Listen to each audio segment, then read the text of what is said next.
Bismillahirrahmanirrahim. Assalamualaikum warahmatullahi wabarakatuh. Sahabat Dokter Tifa, dimanapun Anda berada, hari ini saya akan mengupas tentang pandemic treaty atau pandemic agreement yang tanggal 5 Januari 2025 kemarin itu dibahas oleh Dr. Siti Fadila pada YouTube-nya beliau ya. Jadi beliau itu menyampaikan imbauan untuk Presiden Prabowo Subianto agar Presiden Prabowo itu menolak pandemic agreement atau pandemic treaty tersebut karena beliau mengkhawatirkan apabila Indonesia itu menyetujui pandemic agreement ini, maka nanti akan memberikan ancaman terhadap kedaulatan negara Indonesia. Jadi beliau menyatakan begini, Pandemic Agreement dan Amendment International Health Regulation, jadi ada IHR atau International Health Regulation itu tahun 2005 waktu itu dibuat oleh WHO pada masa pasca pandemi SARS ya tahun 2002. Pandemi SARS itu kan tahun 2002 ya. Nah, itu di situ WHO membuat sebuah dokumen keputusan kesepakatan yang mengikat kepada seluruh anggota organisasi WHO tersebut, namanya International Health Regulation, regulasi kesehatan internasional.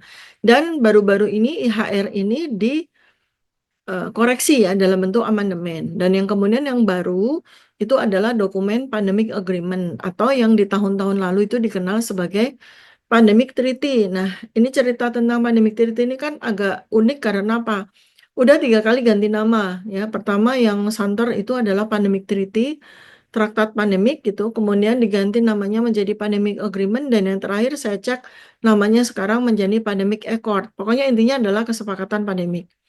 Yang Dirjen WHO itu Tedros Adhanom Ghebreyesus itu udah dari 2 tahun yang lalu menawar-nawarkan kepada anggota WHO untuk bersetuju untuk menandatangani pandemic dokumen ini, tetapi sampai terakhir itu baru kurang lebih 50 negara. Ini 50 negara bukan 50% ya yang bersetuju untuk adanya pandemic treaty ini.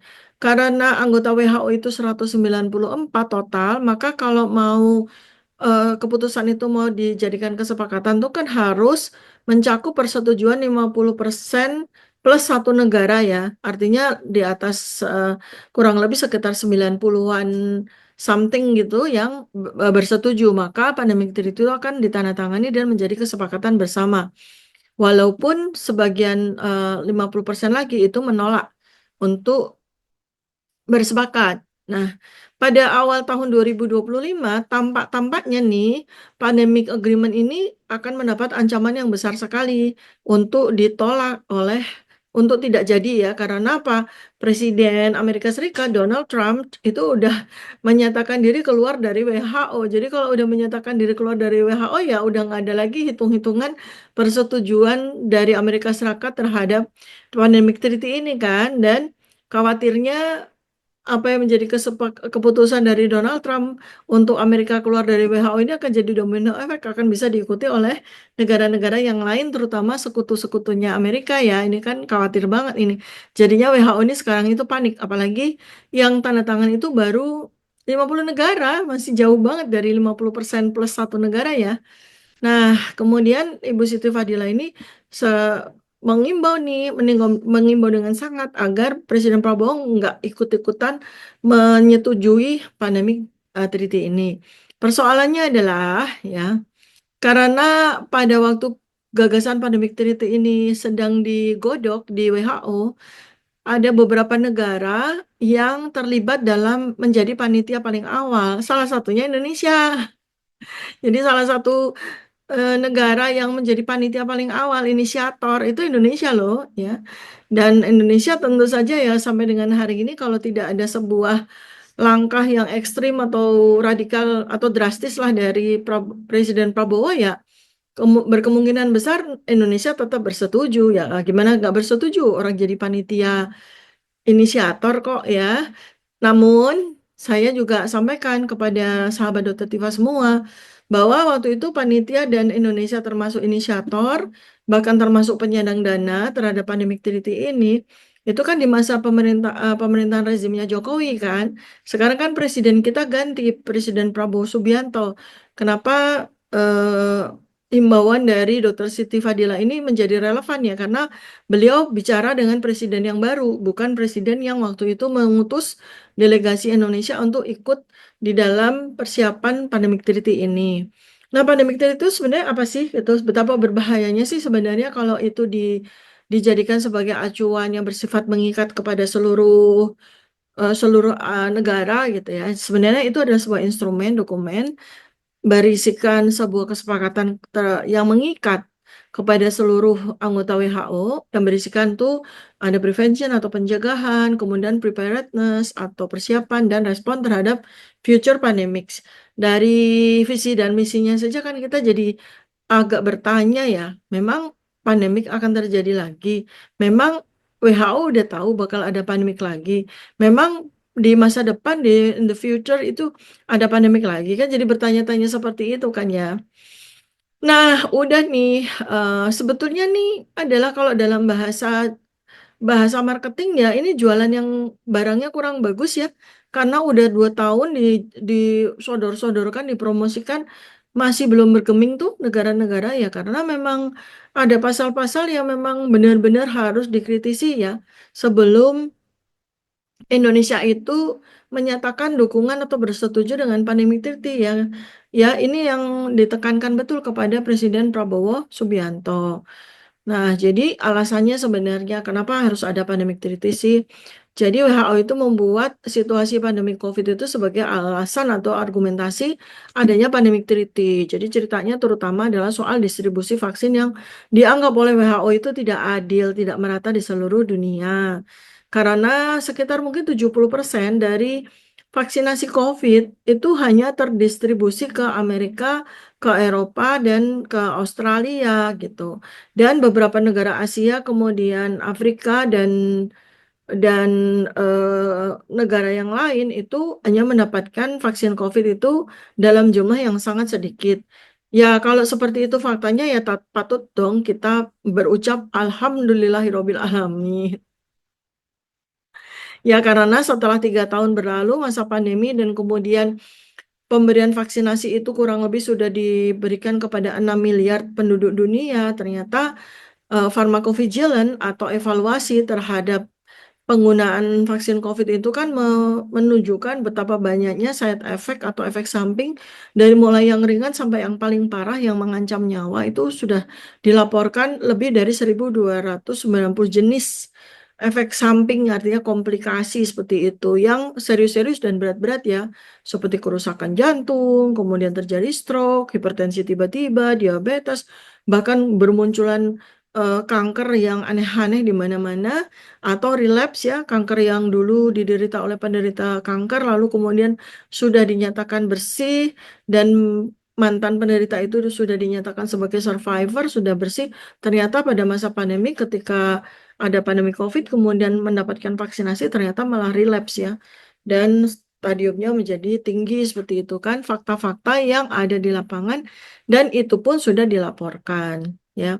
Jadi sebenarnya kalau bicara dasar argumentasinya itu berkaitan dengan distribusi vaksin ya sebenarnya vaksin itu terdistribusikan demand sama supply ya demand sama supply artinya kenapa terdistribusi di Amerika Serikat terbanyak ya karena memang kejadiannya ya kejadian dari COVID itu memang terbanyak di Amerika Serikat kan negara nomor satu yang terdampak terinfeksi dan meninggal karena COVID kan memang Amerika lalu yang kedua adalah di Eropa ya memang di Eropa elderly atau lansia itu sangat menderita ketika terjadi wabah COVID ini ya karena mereka itu lansia itu memang individu yang termasuk komorbid berat ya dan menjadi katakanlah sasaran dari kerusakan-kerusakan sel, jantung dan sebagainya karena COVID ini.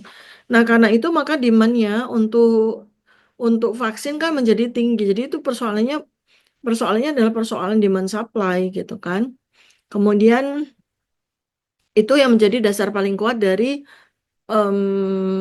dianggap perlunya ada pandemic treaty. Kemudian apa aja yang diurusin di dalam instrumen pandemi itu kan? Pertama adalah kepemimpinan. Jadi ini menurut WHO kalau terjadi pandemi, kepemimpinan itu harus satu pusat gitu, satu satu komando yaitu WHO. Lalu regulasi juga begitu. Jadi ketika ada pandemi maka regulasi yang yang diterapkan di seluruh dunia itu adalah regulasi berdasarkan dari IHR 2005 itu yang diamandemen gitu ya. Artinya apa? Regulasi itu mengikuti regulasinya dari WHO. Jadi regulasi dari pemerintah-pemerintah yang mungkin berbeda-beda itu tidak digunakan pada masa pandemi. Lalu soal kapasitas, akuntabilitas, koordinasi, kolaborasi, dan funding. Jadi fundingnya itu kalau terjadi pandemi, maka WHO akan meminta semua negara anggotanya itu untuk mengumpulkan funding dan nanti akan dikelola oleh WHO gitu. Kemudian alasan berikutnya lagi, sejak sekitar 30 tahun terakhir itu banyak banget terjadi pandemi di mana-mana di seluruh dunia. Ya, dimulai di paling awal itu ada pandemi yang berurutan itu di tahun 1997 ya, 30 kurang lebih 30 tahun yang lalu ada avian influenza, flu Hong Kong, kemudian ada SARS di tahun 2002, lalu ada monkeypox tiba-tiba, lalu ada macam-macam yang kecil-kecil ya, swine flu, flu babi, kemudian ada H1N1, flu burung yang macam-macam, kemudian ada wabah MERS-CoV ya di tahun 2012 itu di Timur Tengah di mana para jemaah haji itu pada terpapar, terinfeksi, kemudian lanjut ke masa udah abad 21 nih ya, dimulai di tahun 2000-an itu, kemudian dianggap oleh WHO itu makin banyak pandemi. Sebenarnya kan faktanya kan kalau kita hitung tarik mundur dari 30 tahun yang lalu sebenarnya kan pandemi benar-benar pandemi itu kan cuma cuma SARS yang cuma SARS.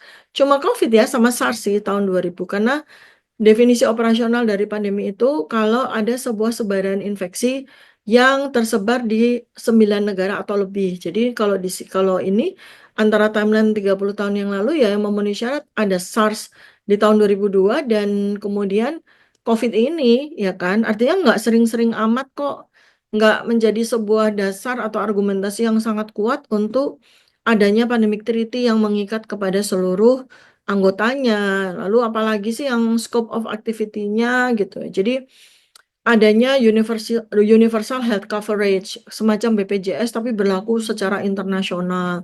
Kemudian ada health security, jadi keamanan dari sisi kesehatan dan artinya itu kan misalnya seperti travel antar negara, kemudian juga macam-macamnya itu diurus sama WHO gitu. Lalu promosi-promosi kesehatan yang mana yang boleh disampaikan kepada masyarakat, yang mana yang enggak itu juga diatur sama WHO seperti itu kurang lebih ya kalau terjadi pandemi. Terus, nah ini yang terakhir ya yang ingin saya sampaikan. Nanti masih banyak nih hal-hal atau aspek-aspek tentang pandemic treaty, tentang pasal-pasalnya dan sebagainya.